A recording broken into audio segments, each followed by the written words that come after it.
মার্কিন যুক্তরাষ্ট্রের দক্ষিণ ও মধ্য এশিয়া বিষয়ক বিশেষ দূত এবং দিল্লিতে নিযুক্ত মার্কিন রাষ্ট্রদূত সার্জিও গোর এ মাসের শেষে বাংলাদেশ সফর করছেন। এ ধরনের বিশেষ দূতেরা সাধারণত কোনো নতুন বিষয় নিয়ে আলোচনায় কিংবা শুধুমাত্র দ্বিপাক্ষিক সম্পর্কটা আরও চাঙা করতে কোনো দেশ সফর করেন না। বিশেষ দূতেরা নির্দিষ্টভাবে কোনো দেশ সফর করেন সাধারণভাবে কোনো একটা কৌশলগত প্রসঙ্গ খোলাসা করতে কিংবা বিশেষভাবে কোনো বার্তা নিয়ে আসতে। কাজেই প্রেসিডেন্ট ট্রাম্পের অত্যন্ত ঘনিষ্ঠ এই তরুণ কূটনীতিবিদ সার্জিও গোর তিনি যে বাংলাদেশে আসছেন সরাসরি প্রেসিডেন্ট ট্রাম্পের বার্তা বহন করে, তাতে কোনো সন্দেহ নেই।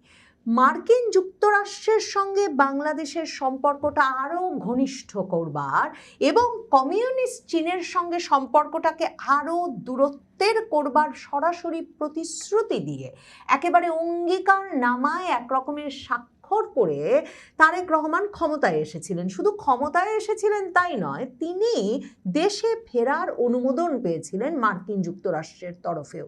সেই অবস্থা থেকে তিনি যখন প্রধান এবং প্রথম রাষ্ট্রীয় সফরের অংশ করে তুললেন তার চীন সফরকে, তখন মার্কিন যুক্তরাষ্ট্র তার প্রতি এখন সকল রকম বিশ্বাস আস্থা হারিয়ে ফেলেছে।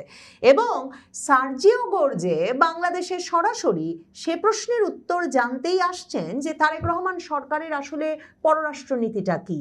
তারা কি মার্কিন যুক্তরাষ্ট্রের সঙ্গে ব্যাপক বাণিজ্য চুক্তি কিংবা তারেক রহমান ব্যক্তিগতভাবে এবং বিএনপি দল হিসেবে রাজনৈতিকভাবে তাদেরকে যে প্রতিশ্রুতি দিয়েছিল সেটা থেকে কি সরে দাঁড়াতে চায়? মার্কিন যুক্তরাষ্ট্রের সেই সমর্থন থেকে সরে দাঁড়িয়ে কি বিএনপি সরকার, তারেক রহমান সরকার টিকে থাকতে পারবে বলে মনে করে? চীনের কাছ থেকে কি পাওয়ার প্রত্যাশায় তারেক রহমান চীনমুখী হয়ে পড়লেন হঠাৎ করে, নাকি সেটা শুধুমাত্র ভারত বিরোধিতাকে তুঙ্গে নিয়ে যেতে এবং এই আঞ্চলিক নিরাপত্তা পরিস্থিতিকে একরকমের টালমাটাল করে তুলতে কার পরামর্শে তিনি এমন একটা সিদ্ধান্ত নিয়ে বসলেন? এগুলো খোলাসা করতেই মার্কিন যুক্তরাষ্ট্রের দক্ষিণ ও মধ্য এশিয়া বিষয়ক বিশেষ দূত সার্জিও গোর ঢাকায় আসছেন।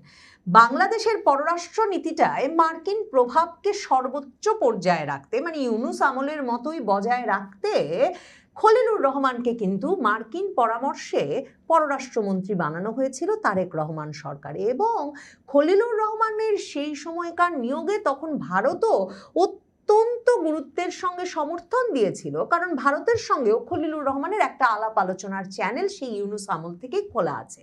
কিন্তু সেই খলিলুর রহমান পররাষ্ট্রমন্ত্রী থাকা অবস্থায় কিভাবে এ ধরনের ঘটনা ঘটতে পারলো যে প্রধানমন্ত্রী তারেক রহমানকে চীনে নিয়ে যাওয়া হলো তার প্রথম গুরুত্বপূর্ণ সফরে, সে প্রশ্নটাও খলিলুর রহমানের মুখ থেকেও শুনতে চাইবেন সার্জিও গোর। এবং তিনি নিশ্চিতভাবেই সরকারকে এ বার্তা পরিষ্কার করে দিতে চাইবেন যে আমেরিকা, প্রেসিডেন্ট ট্রাম্প কিছুতেই ভালোভাবে তারেক রহমান সরকারের এই চীনমুখী নীতিকে দেখছে না।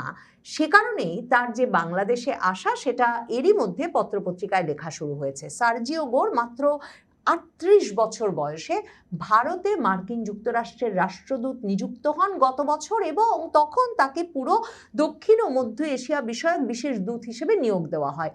সারা বিশ্বেই তখন আলোচিত হয়েছিল যে ভারত মার্কিন যুক্তরাষ্ট্রের মতো একটা গুরুত্বপূর্ণ সম্পর্ক দেখভালের দায়িত্ব প্রেসিডেন্ট ট্রাম্প এই তরুণকে কেন দিলেন। এবং তখন মার্কিন যুক্তরাষ্ট্র, ট্রাম্প প্রশাসন, প্রেসিডেন্ট ট্রাম্প সম্পর্কে জানেন যে মার্কিন বিশেষজ্ঞরা বা ট্রাম্প প্রশাসনের ভেতরে যারা আছেন তারা বলেছিলেন ট্রাম্প সার্জিও গোরের মতো আস্থা রাখেন, বিশ্বাস করেন এবং এতটা সক্রিয় ব্যক্তিগত সম্পর্ক রাখেন এমন মানুষ ট্রাম্পের আশপাশে খুবই কম আছেন। সার্জিও গোর হচ্ছেন ট্রাম্পের দুদফার নির্বাচনে সবচেয়ে বেশি ট্রাম্পের নির্বাচনী প্রচারণার জন্য তহবিল সংগ্রহ করে দিয়েছিলেন ট্রাম্পের যে ঘনিষ্ঠ ব্যক্তিরা তাদের একজন।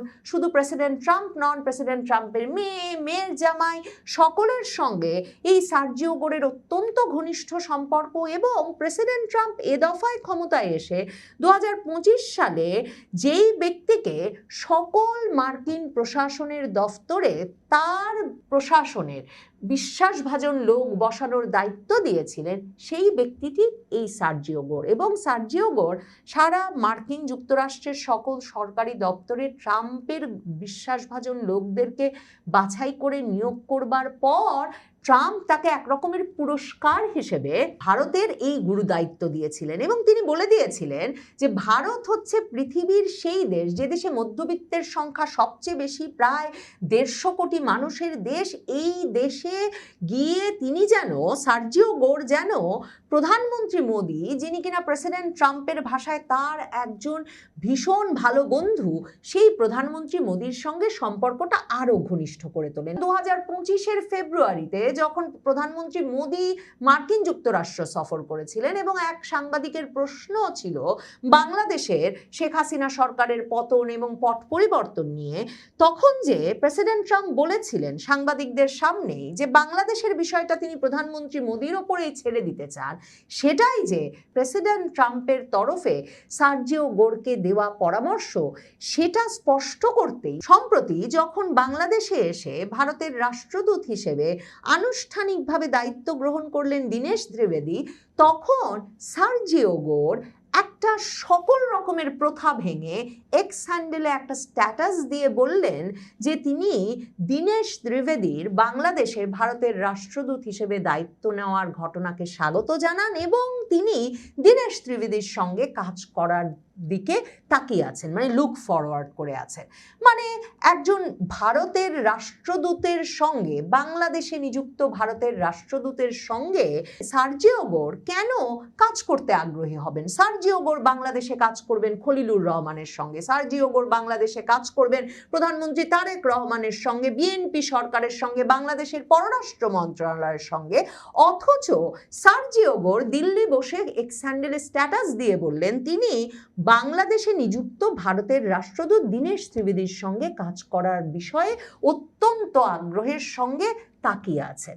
সার্জিও গোরের ওই বার্তা থেকে এটা পরিষ্কার ছিল যে ভারত বিরোধিতার বিষয়টি তারেক রহমান সরকারের মার্কিন যুক্তরাষ্ট্র ভালোভাবে দেখছে না, কারণ মার্কিন যুক্তরাষ্ট্র বুঝতে পারছে ভারত বিরোধিতার হাত ধরে ধরে চীন মুখীনতা আসছে তারেক রহমান সরকারে। এবং মনে রাখতে হবে, ব্রেন ক্রিস্টেনসন যখন সেনেটে বাংলাদেশের রাষ্ট্রদূত হয়ে আসবেন মার্কিন যুক্তরাষ্ট্রের তরফে, সেই বিষয়ে সেনেটের মুখোমুখি হয়েছিলেন, তখন ব্রেন ক্রিস্টেনসনকে সেই 2025-এই এ কথা সেনেটকে দিতে হয়েছিল যে তার মূল কাজ হবে বাংলাদেশে এসে বাংলাদেশ যাতে কিছুতেই কমিউনিস্ট চীনের সঙ্গে সামরিক বেসামরিক কোনো সম্পর্ক আরো ঘনিষ্ঠ করবার সুযোগ না পায় কিংবা চীনের সঙ্গে ঘনিষ্ঠতার ঝুঁকিটা বুঝতে পারে। কারণ তখন মার্কিন সেনেটে একথাও হয়েছিল যে ইউনূস সরকারের ব্যাপারটা কি, বাংলাদেশের অন্তর্বর্তীকালীন সরকারের ব্যাপারটা কি, তারা চীনের সঙ্গে এত মাখামাখি করছে কেন। তখন ব্রেন ক্রিস্টেনসন ওই কথা দিয়ে এসেছিলেন। শুধু কিন্তু তাই নয়, তিনি 2026 সালে নির্বাচনের আগে আগে এসে দায়িত্ব নেওয়ার পরেও সংবাদ মাধ্যমের সামনে প্রকাশ্যে বারবার কথা বলেছেন যে তিনি বাংলাদেশে এসেছেন যাতে বাংলাদেশে যে সরকার নির্বাচিত হতে যাচ্ছে তারা বোঝে চীনের সাথে সম্পর্ক তৈরি করার ঝুঁকি আছে, মার্কিন যুক্তরাষ্ট্র সেটা ভালো করে দেখবে না। মার্কিন যুক্তরাষ্ট্র মনে করে চীনের সঙ্গে সম্পর্ক বাড়ালে তার নিরাপত্তা ঝুঁকি আছে। মানে একটা সরাসরি হুমকি মার্কিন যুক্তরাষ্ট্রের তরফে চীনের সাথে মাখামাখি বাড়ালে হবে, সেটা কিন্তু দিয়ে রাখা হয়েছে। বিশেষ করে চীনে গিয়ে চীনের প্রেসিডেন্ট শি জিনপিং এর সঙ্গে একটা সাক্ষাৎ পেতে তারেক রহমান, খলিলুর রহমান যখন একরকমের হয়রান হয়ে পড়ছিলেন, তখন শেষ পর্যন্ত প্রেসিডেন্ট শি জিনপিং এর সঙ্গে তারেক রহমানের একটা দ্বিপাক্ষিক বৈঠক হয় বটে, কিন্তু সেই বৈঠক শেষে চীনের পররাষ্ট্র মন্ত্রণালয় যে বিবৃতি দেয়, সেই বিবৃতিতে চীন দাবি করে বসে যে তারেক রহমান সরকারের সঙ্গে অত্যন্ত ইতিবাচকভাবে আলাপ হয়ে গেছে, যে বাংলাদেশ চীন মিয়ানমার বাংলাদেশ করিডোরে গড়ে তুলতে সম্মত হয়েছে।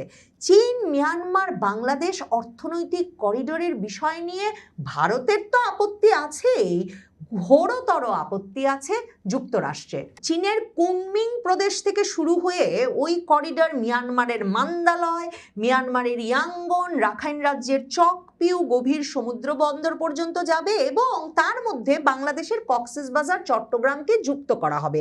এরকম একটা করিডোরের পরিকল্পনার কথা অনেক বছর ধরেই চলছে। ভারতের আপত্তির মুখে সেটাতে বাংলাদেশে শেখ হাসিনা সরকার আগে যুক্ত হওয়ার কোনো আলাপ করেনি, বা বাংলাদেশের সরকার সবসময় নিরাপত্তাগতভাবে ভারতকে খেপিয়ে এটা করা যায় কিনা সে বিষয়টি গুরুত্বের সঙ্গে দেখেছে। কিন্তু তারেক রহমান সরকার মার্কিন যুক্তরাষ্ট্রকে একেবারে বিচলিত করে দিয়ে জুন মাসে সে প্রসঙ্গে কথা দিয়ে এসেছেন বলে শি জিনপিং এর সঙ্গে বৈঠকের পর চীনা পররাষ্ট্র মন্ত্রণালয় জানিয়ে দিয়েছে।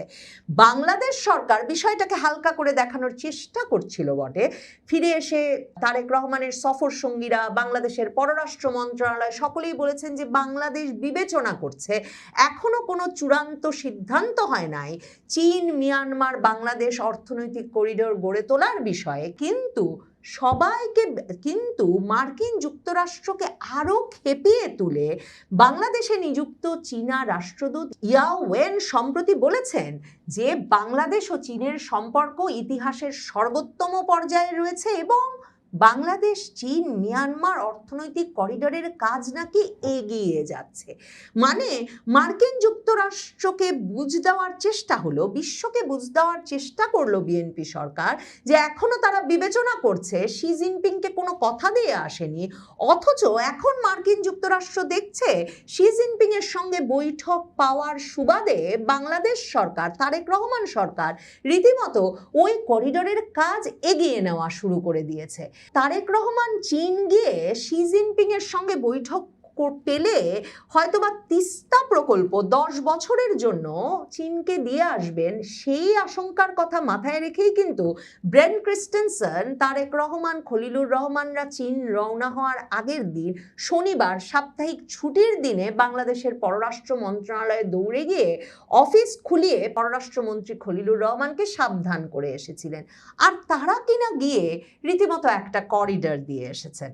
মার্কিন যুক্তরাষ্ট্র, ট্রাম্প প্রশাসন এসবকে কিছুতেই ভালোভাবে দেখছে না। কাজেই সার্জিও গোর আসছেন ঢাকায় সুস্পষ্ট বার্তা নিয়ে। চীনের সঙ্গে মাখামাখি থাকলে মার্কিন যুক্তরাষ্ট্র আর সমর্থন বজায় রাখতে পারবে না তারেক রহমান সরকারের ওপর।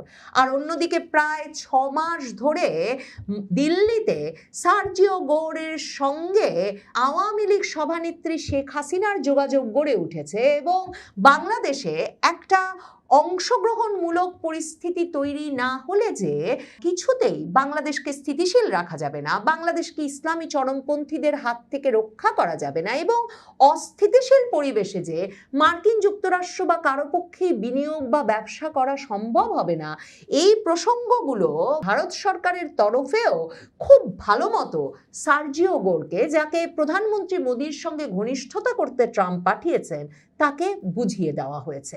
এই সব মিলিয়ে সার্জিও গোরের এই সফর তাই মূলত তারেক রহমানকে সমঝে দিতে, একদিকে যেমন বাংলাদেশে অন্তর্ভুক্তিমূলক রাজনৈতিক পরিবেশ সৃষ্টি, আওয়ামী লীগ এবং শেখ হাসিনার দেশে ফেরার পরিসর তৈরি করতে তারেক রহমানকে সক্রিয় হতে হবে এবং সে বিষয়ে মার্কিন যুক্তরাষ্ট্রের পূর্ণ সমর্থন আছে, ঠিক তেমনিভাবে তারেক রহমানকে চীনের সঙ্গে অতিরিক্ত ঘনিষ্ঠতার পথ থেকেও সরে দাঁড়াতে হবে।